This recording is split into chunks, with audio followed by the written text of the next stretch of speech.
पहलवान दे बसंती चुमा दे बसंती चुमा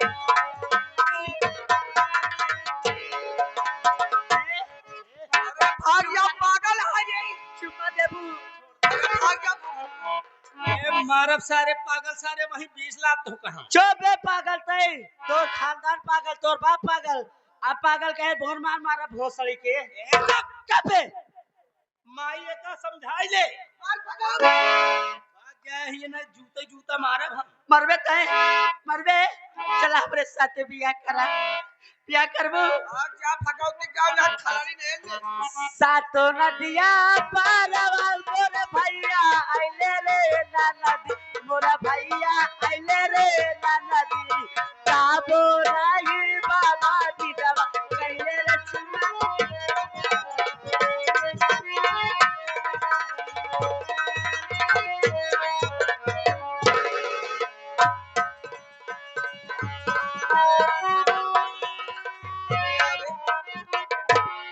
कहां के पागल है रे मदारीपुर के पागल है मदारीपुर के ये सरो पहिरे है जैसे मांगता भोसड़ी वाला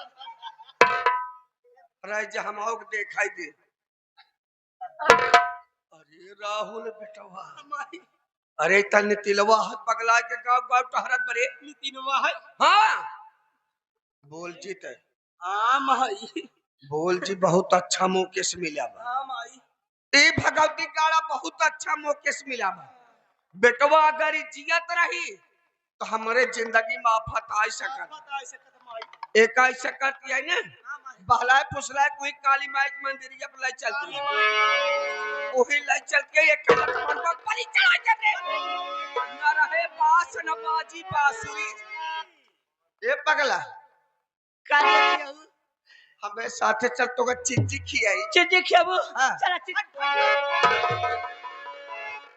चिजी खियावा ये चिंची ना बांधाइला तो बरुआ हां हमें साथे चल तो का खाना खियाई चिंची खियाई हमका हमरे दीदी से मिलबू अरे तो दीदी तमे घरे तो बाटे हां चला हमका अरे हमरे साथे दीदी से चल। मिलावा चला मिलावा हमरे दीदी से ए चेहरा बा चेहराई ए चेहरा बा चेहराई उठवा तो हर फटल बा वसलील लगल बाकी जरा जवन फटल बा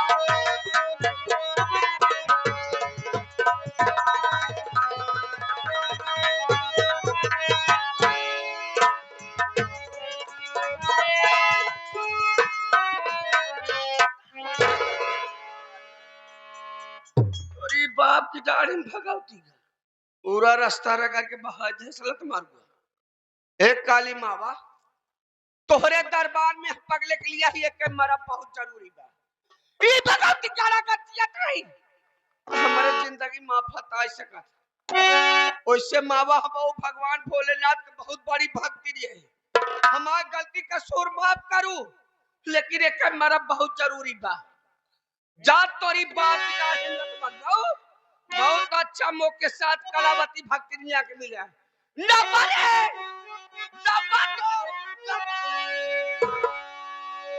आयल हल जाई मां तेरे कहना नहीं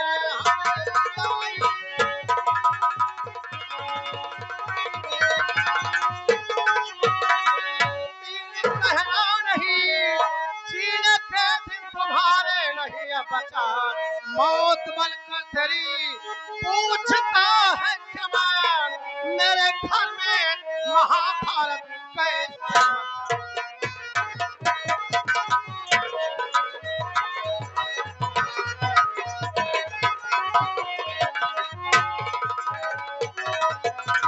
कलाउतिया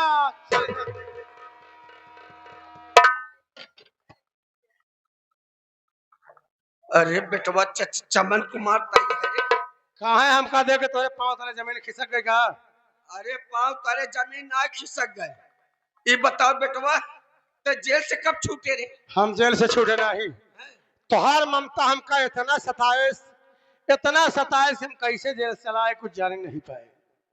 बेटवा हम तोर महतारी है बहुत मैं आई थी बेटवा कितना बार जेल में मिले बरे गए लेकिन जेलर साहब मिले ना जेल बेटवा कहन भाग भी ना बोले बेटवा सब न मिल पाऊ का करबू माई के ममता अजीब होत हो।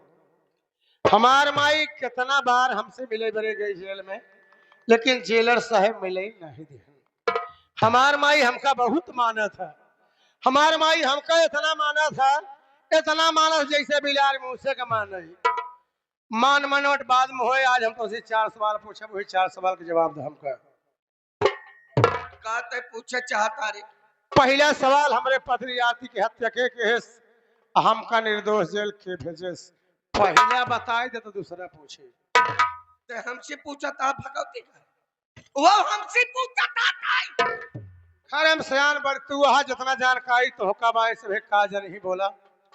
अरे है जगह रे भाई सावत नहीं तुम्हारे अपने मेहनत बगना रे सुन ल भैया हरे एक ही कहावत कही बा रस्सी जल गए ठन ना गए।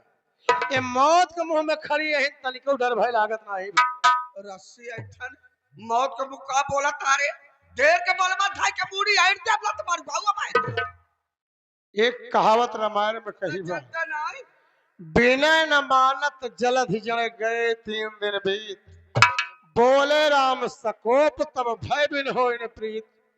अब इनका भय दे बहुत जरूरी बा।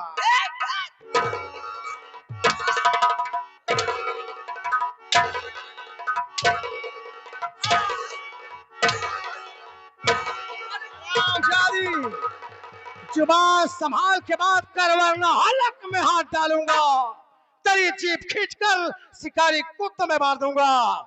जिसके नाम से दुनिया कांप जाती है उसके सामने ऊंची आवाज लगाती है। महाराज जी हम सब बताओ दी बेटवा चमन कुमार हाँ सुबेरे के बाद बेटवा झूठ न बोला चाहते आज हमका मार जा झूठ बोले कोशिश जिनके नाम सच्चाई बुलवाई ले बेटवा अब तो गुनहगारी अब तो गुनहगारी है बेटवा तोरे मेहरारू को बहुत समझा है लेकिन तोहार मेहरारू माली जाए हमके देख पतो जितना कहियो तना काम करक कर हमारी बात राय वाली बेटवा बस ऐसे एक दिन डरवावत था कोतरे नाम दे ठोकरिया मर जावे लेकिन बेटवा हो के ठोकरिया ना में तनी तेज छटपटानो के चेहरे निकल अब बाप का आप यहाँ से मेरे पाँव मत छू मेरे पाँव गंदे हो जाएंगे।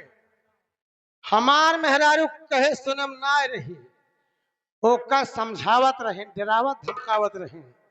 एक दिन झुठने ढोकरिया दबाए छरपटान जियरा निकल आज हम हो तोहार झुठने ढोकरिया दबाओ देखी तोहार जियरा कैसे निकला था। हमार मेहरारू कहे सुनम ना रही फोन करके हमका बुलाई ले तू हम ओका समझाई न समझत हमका अलगाई दे तू क्या है तो इतना बड़ा फैसला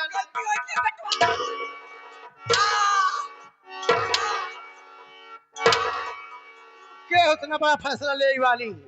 दूसरा सवाल हमारे बिटिया ने लुक हत्या के केस के करवाए दूसरा बताए दे तीसरा पूछी। चमन कुमार तो गुनहगारी बतारी ना पापड़ी आई नहीं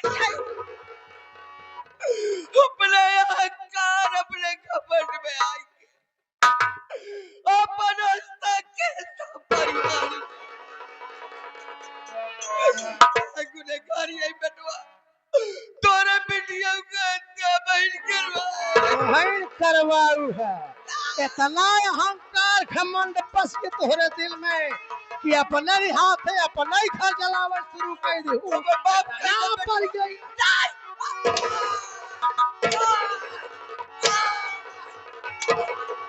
ना पड़ गई हाथों के अपन हाथ से अपना ही घर जलावे शुरू कर दू। भक्ति के आड़ में बड़ा बड़ा चन्ना लगाए खून खराबा करता हूँ तो ताकि तुमका तो शक न करे कि भक्ति नहीं आ। कहावत यह है भैया कि नाजुल कहे पलंजर से, नाजुल कहे पलंजर से, बा गड़बड़ी कुछ बीचे से। भैया हो माई कैसे मार मार के बुजरो तेल बहावे नीचे से। ओ सारे माई कोलू हो गई बा, तेल नीचे से बहाए। बेटो अब बाप कह दे बेटो, हो सके तो बाप कह दे। हके तड़पा की जीवारा के जान से मारना हुआ ठीक है। मैं चाहो तो इसी वक्त तुझे जान से मार सकता हूँ, बेटा बेटा लेकिन अब नहीं जिए। जान से मारने के बाद तुझे एहसास नहीं होगा तड़पने का। तड़पा तड़पा के मारूंगा हरामजादी। तीसरा सवाल, कमल के मासूम बच्चे का खून किसने किया? जो बच्चा दुनिया में आया और दुनिया देख भी नहीं पाया, उस मासूम की क्या खता थी? बोल हरामजादी, नहीं तो मारते मारते आज मैं तेरी खाल खींच लूंगा।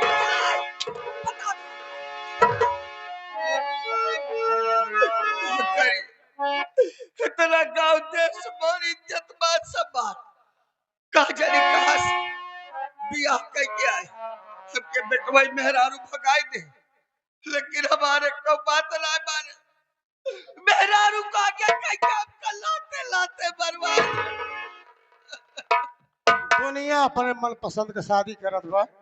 हमार भाई अपने मन के शादी कर रहे, जीवन साथी चुन रहे, तो हमन तो का कमन इतराज रहा? वो अपने मन के शादी कर ले तो करे खरे चिरागा ही बुझाई दे। खाना पड़ गया, खाना पड़ गई है, करे खरे चिरागा ही बुझाई दे तू। चौथा सवाल, ये पागल तेरा क्या बिगाड़ा था जिसकी बलि काली माँ के मंदिर में करने जा रही थी? बोल हरामजादी, इस पागल की क्या खता है?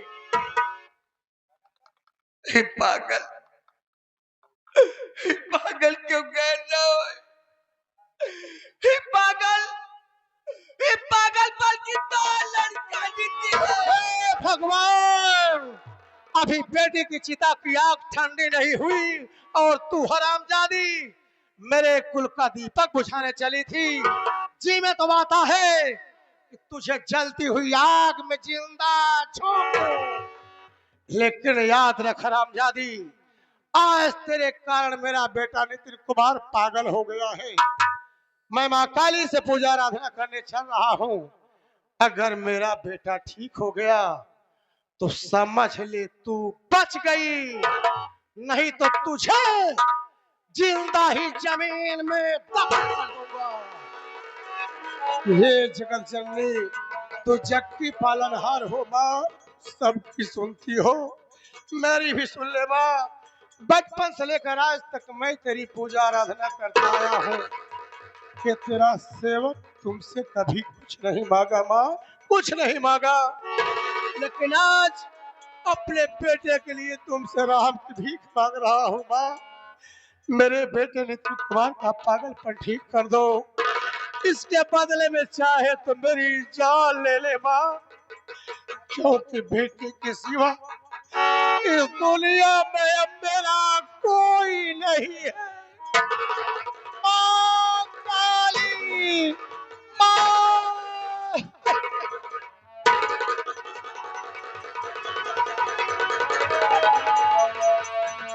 मेरी परीक्षा ना ले माँ, मैं परीक्षा देने के लायक नहीं हूँ। जब तक मेरे बेटे का पागलपन ठीक नहीं करोगी, मैं तुम्हारी चौखट पर सर पटक पटक करके जान दे दूंगा माँ। माँ काली, माँ। पापा, पापा, पापा।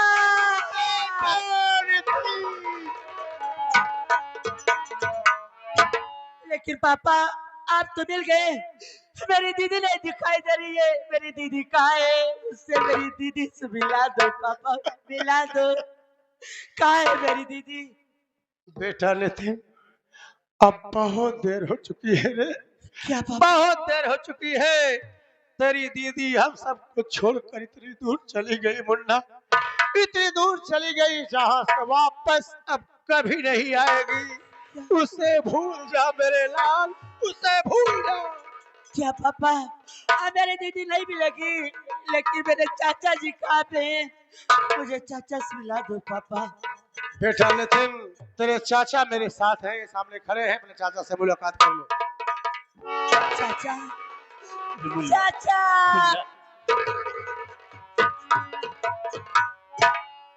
लेकिन पापा पापा ये हरामजादी को हटा दो मेरे आंखों सामने से।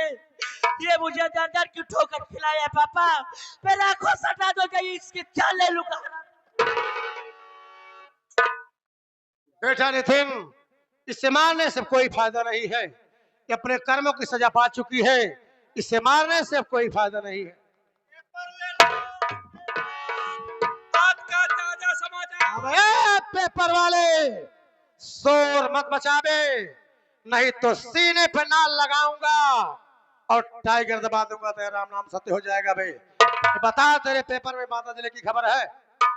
जाइए सरदार जी, बात जिले जवन जवन खबर बहिमा रायबरेली के नरेश स्वीट हाउस में एक छेने के रसगुल्ले फट जाने से हजारों लोगों की मृत्यु हो गई।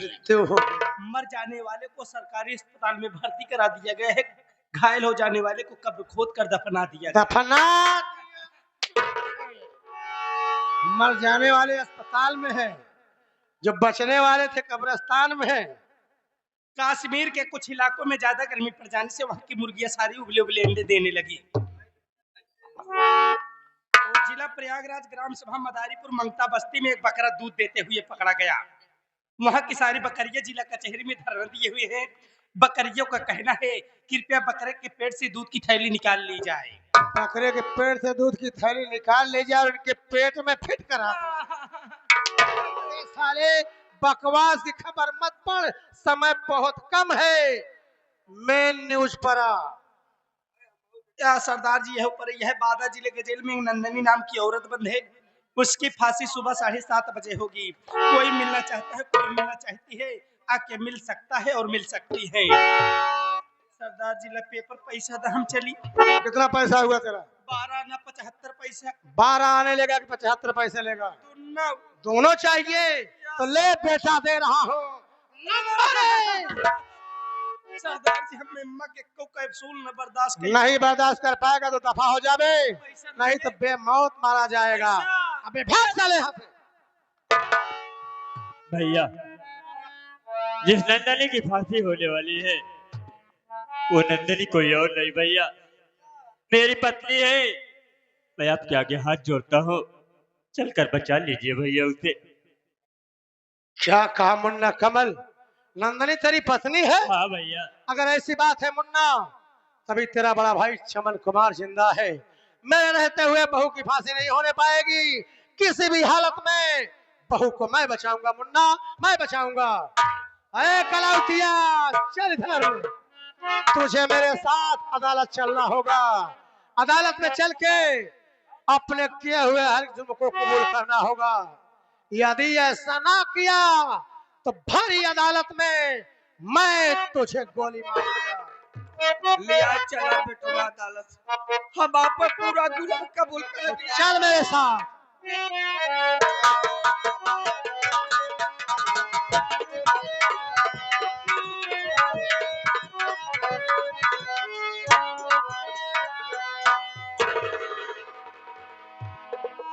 देखकर नहीं चलता है? साहब स्पीड में थे साहब। स्पीड में था, ब्रेक ब्रेक नहीं लगा है? नहीं लगा साहब। एक काम कर, जी साहब। जो औरत जेल में बंद है हाँ साहब। जाओ उसे ले आओ, क्योंकि उसकी आज फांसी होगी। फांसी नहीं, फांसी होगी। फांसी होगी। यह जाओ। सर-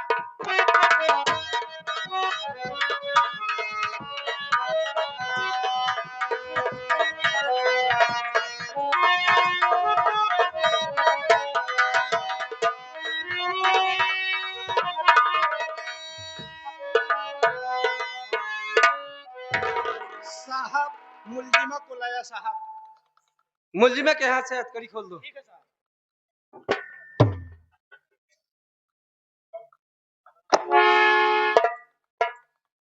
देखो, अभी थोड़ी देर में तुम्हारी फांसी हो जाएगी। इसलिए कानून का यह नियम है कि मरने वाले की आखिरी ख्वाहिश पूरी की जाती है। ये बताओ, तुम कुछ खाना चाहती हो, किसी से मिलना चाहती हो, या कुछ कहना चाहती हो? बोलो। साहब अभी थोड़ी देर में मेरी फांसी हो जाएगी, हाँ, मैं ये दुनिया छोड़कर चली जाऊंगी, तो मैं कुछ खाकर क्या करूंगी साहब, कुछ पीकर क्या करूंगी? अभी आपने कहा साहब कि मरने वाले की आखिरी ख्वाहिश पूरी की जाती है। हाँ, साहब मरने से पहले मेरी आखिरी ख्वाहिश यही है साहब, क्या ख्वाहिश है? आप मेरे भैया से मिला दो, मेरे उस भैया से मिला दो जो भाई मुझे औलाद की तरह पालकर सयानी किया है, मेरे उस भैया से मिला दो जो माँ बाप का प्यार दिया है, और मेरे उस भैया से मिला दो साहब बचपन से लेकर आज तक जिसकी कलाई में मैं राखी बांधी चली है साहब, मैं अपने उस भैया से मिलना चाहती हूँ और मुझे कुछ नहीं चाहिए। तुम अपने भैया से मिलना चाहती हो? हाँ साहब। ये बताओ, तुम्हारे भैया की फोटो तुम्हारे पास है? नहीं साहब मेरे पास नहीं है। फोटो नहीं है? नहीं है। तुम्हारे भैया का मोबाइल नंबर तो तुम्हारे पास होगा? साहब मेरे पास कुछ भी नहीं है। ना तो तुम्हारे भैया का मोबाइल नंबर तुम्हारे पास है, ना तो तुम्हारे भैया की फोटो तुम्हारे पास है। नहीं है। ऐसे में मैं तुम्हारे भाई को कहां से ढूंढूंगा, कैसे ढूंढ कर लाऊंगा? एक बात ये बताओ, तुम कहाँ की रहने वाली हो? तुम्हारा नाम क्या है? और तुम जिस अपने भैया से मिलना चाहती हो, हाँ साहब। उस तुम्हारे भैया का क्या नाम है? साहब मेरा नाम नंदनी है साहब, मैं गांव अकबरपुर की रहने वाली हूँ। गरीबी लाचारी के कारण हम भाई बहन अपना गांव छोड़कर शहर बम्बे जा रहे थे साहब। अचानक रास्ते में तूफान आया, ऐसी गम की आंधी आई साहब, उसी में मेरे भैया मुझसे बिछड़ गए, और मेरे भैया का नाम शेखर है साहब।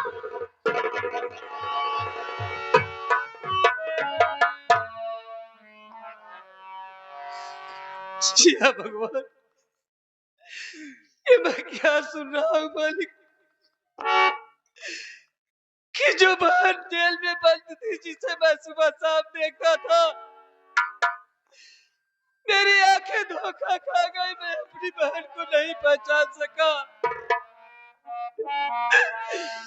जिस बहन को बचपन में अपनी गोद में बिठा करके अपने ही हाथों से खाना खिलाया, मैं अपनी उसी बहन को नहीं पहचान सका मालिक। जो बहन बचपन से लेकर सयानी होने तक मेरे इन्हीं हाथों में राखी बांधती चली आई, मैं अपनी उसी बहन को नहीं पहचान सका।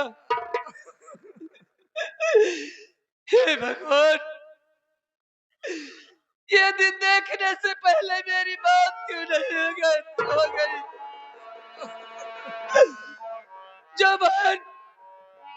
जो जिस बहन को मैं अपनी ही बाहों में झूला झुलाया,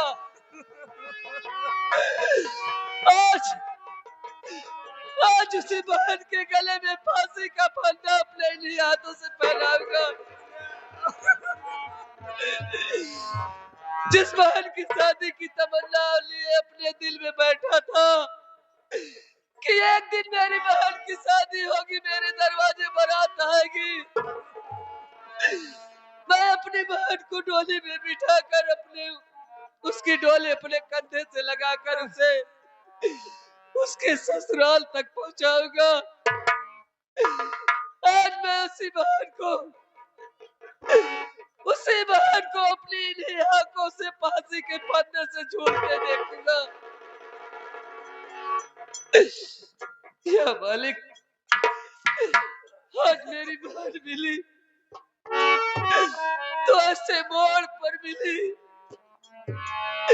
कि मैं इसे कैसे बताऊं कि जिस भैया से तू मिलना चाहती है वो तेरा भाई शेखर तेरे सामने है। लेकिन नहीं, बताना तो पड़ेगा क्योंकि मैं इससे वादा किया हूँ कि तेरी आखिरी ख्वाहिश पूरा करूंगा। जरूर बताऊंगा। तुम अपने भैया से मिलना चाहती हो ना? हाँ साहब। अपने भैया को देखना चाहती हो? हाँ साहब, एक बार मेरे भैया से मिला दो साहब। अरे बात, तेरे सामने कोई गैर नहीं है। तेरे सामने तेरा परसों का बिछड़ा भाई शेखर खड़ा है।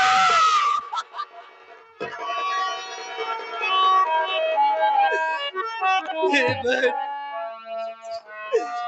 हो सके तो मेरी गलती को माफ कर देना। और एक बार मुझे भैया करके मेरे गले लग जा बस।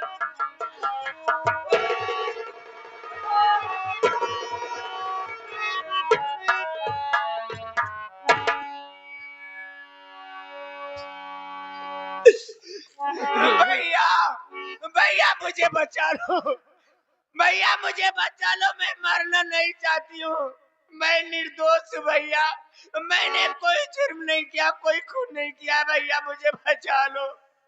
बहन, तू किस भाई से कह रही कि भैया मुझे बचा लो? हाँ भैया। अरे आज तू जिस भाई से कह रहा है कि भैया मुझे बचा लो, उस तेरे भाई के हाथ कानून की जंजीरों में इतने जकड़े हुए हैं कि मैं चाह कर भी तेरी कोई मदद नहीं कर। अरे भैया, अरे आप किस कानून की बात कर रहे हो? अरे तुम्हारा कानून अंधा है, तुम्हारे कानून को ये नहीं दिखाई दे रहा है कौन दोषी है कौन निर्दोषी है। भैया मैं बेगुनाह हूँ, मैंने कोई जुर्म नहीं किया, कोई खून नहीं किया हो भैया। भैया अब मुझे बचा लो भैया, मैं कोई खून नहीं की हूँ भैया, मैं निर्दोष हूँ। मैं जानता हूँ बहन, मैं जानता हूँ कि तू निर्दोष है, तू खून नहीं किया है, लेकिन तेरे पास तेरी बेगुनाही की ना तो कोई सबूत है जिससे तू निर्दोष साबित हो सके, ना तो तेरे पास तेरी बेगुनाही का कोई गवाह है। इसलिए मैं ये कैसी उल्टी गंगा बह रही है भैया, एक निर्दोष को फांसी होने जा रही है, जो कोई गुनाह नहीं किया, मेरा सब कुछ उजड़ गया भैया, मेरा औलाद मुझसे बिछड़ गया, मेरी दुनिया उजड़ गई। ए भगवान, ये कैसी उल्टी गंगा बह रही है।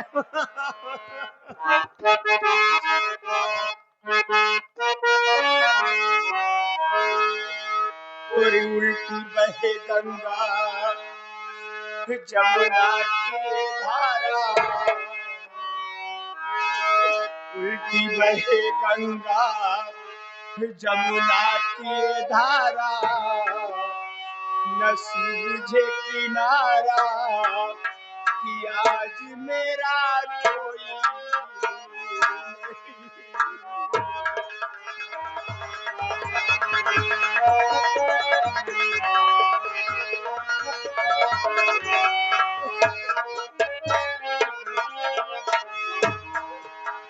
उल्टी बहे गंगा जमुना की धारा, न सूझे किनारा कि आज मेरा कोई नहीं।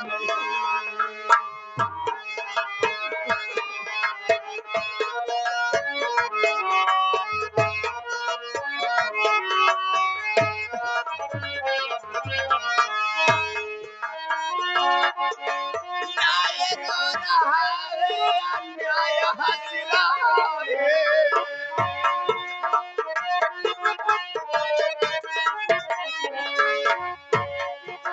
न्याय रो रहा है, अन्याय हंस रहा है, कानून का पुजारी दल दल में धस रहा है, डूबती नैया का न मेरे सहारा, डूबती नैया का न मेरे सहारा, न सूझे किनारा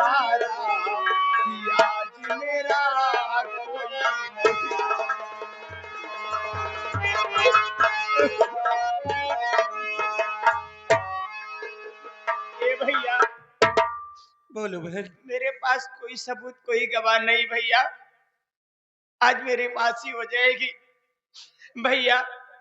आप मेरी शादी करके मेरी डोली कंधे से लगाकर मेरी ससुराल तो नहीं पहुंचा सके भैया, लेकिन मुझसे एक वादा करो भैया। कौन सा वादा बहन? मेरे मर जाने के बाद मेरी अर्थी में कांधा जरूर दोगे भैया, मेरी चिता को अपने हाथों से अग्नि दोगे भैया, ये मुझसे वादा।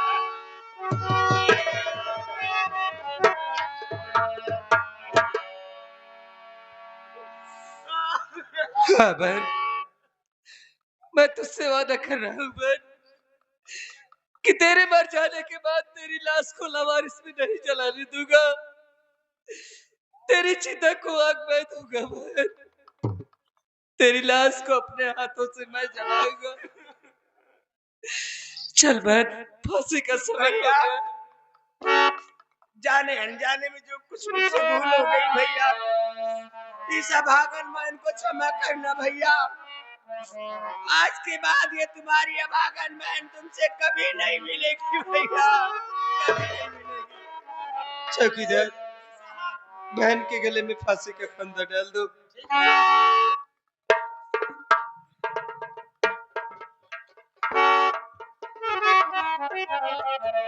चौकीदार, मैं नंबर 3 तक बोलूंगा, जैसे ही नंबर 3 बोलूं फांसी का फंदा टाइट कर देना मेरे भाई। ठीक है साहब। Number 1, number 2। ये रुकिए ये साहब जी रुक जाइए, एक निर्दोष की फांसी ना दीजिए, असली कातिल को लाया हूँ मैं साथ में, इसके जुर्मों की इसको सजा दीजिए।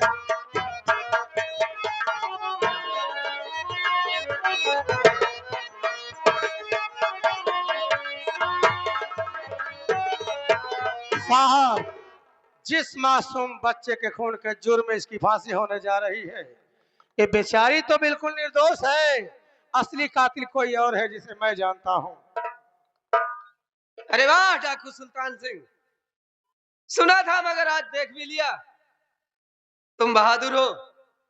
अभी 24 घंटे पूरे नहीं हुए कि तुम अपने आप को कानून के हवाले कर दिए, लेकिन ये मैं क्या सुन रहा हूँ, जिस मासूम बच्चे के खून के जुर्म में मुलजिमा की फांसी हो रही है ये निर्दोष है। उस मासूम बच्चे का खून करने वाला कोई और है जिसे तुम जानते हो, वो कौन है? सब कुछ बताऊंगा और सामने पेश भी करूंगा, लेकिन इससे पहले इस मुलजिमा के गले से फांसी का फंदा निकाला जाए।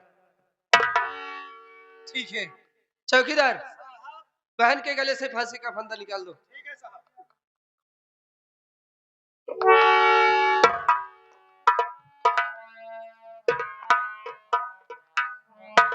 अब तो बताओ डाकू सुल्तान सिंह, जिस मासूम बच्चे का खून हुआ उसका खून करने वाला कौन है जिसे तुम जानते हो? साहब, जिस मासूम बच्चे के खून के जुर्म में इस बेचारी की फांसी होने जा रही थी, उस मासूम बच्चे का खून करने वाली कोई गैर नहीं है साहब, मेरी सौतेली माँ कलावती भक्तिन है। क्या तुम्हारी सौतेली माँ कलावती भक्तिन है? कहाँ है इस वक्त? उसे मैं अपने साथ लेकर आया हूँ, ये सामने खड़ी है, पूछ लीजिए इससे। ठीक है। क्यों, तेरा ही नाम कलावती भक्तिन है? हाँ साहब। ये बात सच है या झूठ है जो डाकू सुल्तान सिंह कह रहा है? जिस मासूम बच्चे का खून हुआ उसका खून करने वाली तू है, सच है या झूठ है? साहब, आज मैं जो कुछ कहूंगी सच कहूंगी, सच के सिवा कुछ भी नहीं कहूंगी साहब। सच के सिवा झूठ बोलने की कोशिश मत करना। बोलो। हाँ साहब, बोलो सच क्या है?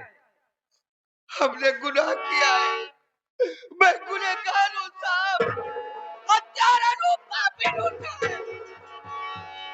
साहब। मैं अपने अहंकार, अपने घमंड में आके अपना हंसता खेलता परिवार उजाड़ डाली साहब। साहब, मुझ जैसी औरत को इस धरती पे जीने का अधिकार नहीं है साहब। मैं अपना गुनाह कबूल करती हूँ साहब, मेरे घर में जितनी हत्या हुई है सब हमने किया है साहब। मैं अपना गुनाह कबूल कर चुकी हूँ। आप चाहो तो मुझे गोली मार दो या मुझे फांसी पे लटका दो, मुझे सब मंजूर है साहब। मैं कौन होता हूँ तुम्हें फांसी पर लटकाने वाला, और कौन होता है तुझे गोली मारने वाला? मेरा तो काम सिर्फ इतना है कि मुजरिम के हाथ में हथकड़ी लगा करके अदालत में पेश करो। अदालत जो सजा देगी मुजरिम को भुगतना होगा। हाँ, तूने गुनाह किया है, इसकी सजा तो तुझे जरूर मिलेगी। लेकिन एक बात है, बता, जिस मासूम बच्चे को तू मार डाली, वो मासूम बच्चा तेरा क्या लगता था? तेरा नाती लगता था, तेरे बेटे का बेटा था। अरे बुजुर्गों ने कहा है कि मूलधन से प्यारा ब्याज होता है। वो तेरे बेटे का बेटा था। अगर आज तेरा नाती जिंदा होता तो कम से कम अपने पैरों पर खड़ा होकर के जमीन पर डोलता टहलता, और कहीं से तुम घूम टहल कर अपने घर की तरफ आती। जब वो तेरा नाती तुझे देखता तो तुझे दादी दादी कहकर के तेरी तरफ दौड़ पड़ता। लेकिन तेरे नसीब में नाती का सुख लिखा ही नहीं है। रो रही है, नहीं जीना चाहती हूँ। किसी ने सच कहा है कि सब कुछ गंवा के होश में आए तो क्या किया, सब कुछ गंवा के होश में आए तो क्या किया, और दिन में चिराग जलाए तो क्या किया। हरामजादी, तू अपने घर को अपने ही हाथों से उजाड़ दिया। जो मासूम बच्चा आज तेरे घर में उजाला करता, रोशनी करता, तू उसी मासूम बच्चे को अपने ही हाथों मौत के घाट उतार दी। चौकीदार, मेरे पास समय नहीं है, लगाओ इस हरामजादी के हाथ में हथकड़ी। और साथ साथ डाकू सुल्तान सिंह के भी हाथ में हथकड़ी लगाओ। डाकू सुल्तान सिंह, वैसे तुम कानून की बहुत मदद किए हो, लेकिन फिर भी कानून के निगाह में तुम मुजरिम हो। इसलिए मैं तुम्हारे हाथ में हथकड़ी लगा करके ले चल रहा हूँ, अदालत में पेश करूंगा, और अपनी तरफ से पूरी कोशिश करूंगा कि अदालत तुम्हें कम से कम सजा दे और बहुत जल्द से जल्द तुम छूट जाओ। साहब, मुझे आज बहुत बड़ी खुशी मिली है। मेरा परिवार मिल गया और मुझे जो करना था उसे हम कर चुके हैं। अब तो चाहे जेल हो या फांसी, मुझे कोई गम नहीं है। तुम्हें तुम्हारा परिवार मिल गया, तुम्हें जो कुछ करना था वो कर लिए, तुम्हें खुशी मिल गई। लेकिन डाकू सुल्तान सिंह, आज तुम नहीं जानते कि आज मुझे दो दो खुशियां मिली है। क्या कहा साहब, आपको दो दो खुशी मिली है? हाँ, मैं जानना चाहता हूँ कौन सी दो खुशी है। जानना चाहते हो तो सुनो। पहली खुशी तो ये है कि मेरी बरसों की बिछड़ी हुई मेरी बहन नंदनी मुझे मिल गई। और दूसरी खुशी ये है कि मेरी ये वर्दी दाग लगने से बच गई। क्यों? कि मैं एक निर्दोष को फांसी देने जा रहा था। इससे ज्यादा एक इंसान को और क्या खुशी मिल सकती है? साहब, नंदनी आपकी बहन है? हाँ। तब तो वह मेरे रिश्तेदार निकले। खबरदार डाकू सुल्तान सिंह, कहा तुम एक कानून के बागी, एक मुजरिम हो, और कहा मैं एक कानून का रखवाला, पुलिस वाला। हमारा तुम्हारा रिश्ता कैसे मेल खा सकता है? साहब, आप जिसे बार बार डाकू सुल्तान सिंह कह रहे हैं, दरअसल मेरा नाम डाकू सुल्तान सिंह नहीं है। और क्या नाम है तुम्हारा? मेरा नाम चमन कुमार है और मेरे छोटे भाई का नाम कमल कुमार है। आपकी बहन नंदनी मेरे छोटे भाई की पत्नी है, इसलिए आप मेरे रिश्तेदार निकले। लेकिन ये बात मैं अपनी बहन के मुख से सुनना चाहता हूँ। पूछ लीजिए। ठीक है बहन नंदनी, हाँ भैया। क्या ये बात सच है जो डाकू सुल्तान सिंह कह रहे हैं? हाँ या झूठ भैया, है? ये सत्य है भैया। आप जिसे बार बार डाकू सुल्तान सिंह कह रहे हो, और डाकू सुल्तान सिंह नहीं बल्कि हमारे जेठ जी है भैया। डाकू सुल्तान सिंह, वास्तव में तुम मेरे रिश्तेदार निकले। बहन नंदनी, अपने परिवार वालों से मिले। नंदनी, अनजाने में तो मुझसे बहुत बड़ी गलती हो गई, और मेरी गलती तो माफी के लायक नहीं है। फिर भी मैं तुम्हारे आगे हाथ जोड़कर तुमसे माफी मांगता हूँ। ये क्या कर अगर हो सके तो मेरी गलती को माफ कर देना। अरे, हाथ जोड़कर आप मुझे नरक में डाल रहे हो। पति परमेश्वर होता है, इसमें आपका कोई दोष नहीं, आपकी कोई कमी नहीं। ये सब मेरे नसीब में लिखा था, वही मेरे साथ हुआ। आप मेरे सामने हाथ जोड़कर मुझे शर्मिंदा मत कीजिए स्वामी। नंदनी, तुमने मुझे माफ कर दिया, ये हमारे बड़े भैया हैं और आज जेल जा रहे हैं। आओ इनका पांव छूकर आशीर्वाद ले लिया जाए।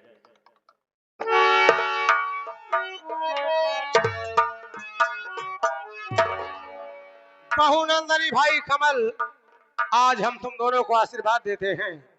जब तक गंगा जमुना में पानी रहे तब तक तुम दोनों की सलामत जिंदगानी रहे। अब तो मैं जेल जा रहा हूँ मुन्ना, लेकिन जेल जाने से पहले तुम सबको अपनी एक अमानत सौंप के जाना चाहता हूँ। कैसी बोलो, अमानत भैया? मेरी अमानत की हिफाजत करोगे ना तुम लोग? कैसी अमानत है भैया? वो अमानत है मेरा बेटा नितिन कुमार। बचपन में माँ का प्यार नहीं पाया, उसके सर से उसके माँ का साया उठ गया और आज मुझे मिला तो मैं भी इसे छोड़कर जेल जा रहा हूँ मुन्ना। मेरे जेल जाने के बाद तुम दोनों इसे इतना प्यार देना कि उसे कभी मेरी याद तक ना आए। जेल से छूटा तो फिर मुलाकात होगी, नहीं तो आज के बाद तुम सब मुझे भूल जाना मुन्ना। ये कैसी बातें कर रहे हैं भैया? भला हाँ, मैं आपको कैसे भूल सकता हूँ? और आप नितिन को मेरे हवाले सौंप के जा रहे हैं ना, तो मैं नितिन को अपने जान से ज्यादा प्यार करूंगा और आपकी कभी याद नहीं आने दूंगा भैया। और आप जेल जा रहे हैं ना, तो मैं एक अच्छा से अच्छा वकील करके आपको जरूर छुड़ाऊंगा भैया, चाहे इसके लिए मुझे अपनी सारी जायदाद ही बेचनी पड़े। ठीक है मुन्ना कमल, काश ऐसा ही हो। हाँ तो साथी, जय माँ काली सांवरिया संगीत पार्टी, जिसके मास्टर स्वर्गीय भंडारी लाल जोकर, उनके लड़के मालिक रौनक विश्वकर्मा और मैनेजर इदरीश डांसर, संचालक भजलू राम यादव, प्रधान जी ग्राम बरहदा, तहसील व थाना रानीगंज, जिला प्रतापगढ़, जिनके कलाकारों द्वारा आप सबको संगीत दिखाई गई। उस संगीत का नाम था बच्चे माँ से हुए निराश, एक कफन में जली दो लाश, उर्फ डाकू सुल्तान सिंह। यदि हम कलाकारों से अगर कहीं त्रुटियां हो गई हो तो आप लोग दया के सागर हैं, हम सबकी गलती को क्षमा करते हुए सेवा करने का अवसर प्रदान करना। इसी के साथ पार्टी के सभी कलाकारों के साथ आप सबके चरणों में प्रणाम करता हूँ, आशीर्वाद की कामना करता हूँ, विदा चाहता हूँ। जय हिंद, जय भारत।